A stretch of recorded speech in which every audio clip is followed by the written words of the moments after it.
Hello, my name is Bridget, and I'm an online ESL teacher. People with high IQs are good language learners. Is it true? I'll answer that question in a moment, but first, I think it's important to identify what intelligence is and how it's measured. Intelligence is, quite simply, how smart you are. IQ, or intelligence quotient, has traditionally been measured by the IQ test.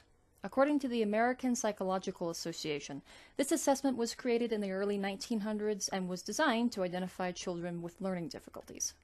However, as the magazine Science reports, the IQ test doesn't just assess a person's intelligence. It also measures test takers' level of motivation, specifically their motivation to do well on the IQ test. So back to the original question. Are people with high IQs good language learners? Certainly, students must have a high degree of motivation to succeed if they are to acquire a new language, but as the story of Francois Gouin illustrates, motivation and intelligence alone aren't enough to help learners acquire a language, so I believe this statement is false. In my own experience as an English language teacher, I've met some students who seem naturally adept at learning language.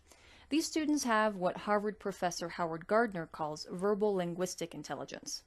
Gardner, by the way, proposed that there are multiple forms of intelligence that predispose people to think and learn in different ways. For other students, however, learning a new language is much more difficult. Yet these students can become effective language learners too. Their success seems to have more to do with character traits like grit, courage, and patience, rather than innate intelligence.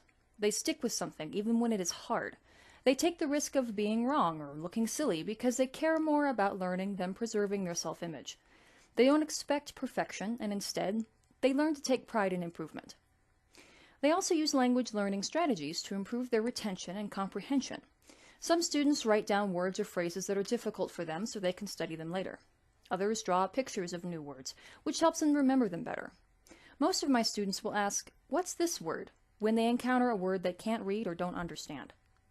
To conclude, I believe that higher IQ does not automatically guarantee that someone will be an effective language learner. It takes character and solid learning strategies too. Thank you.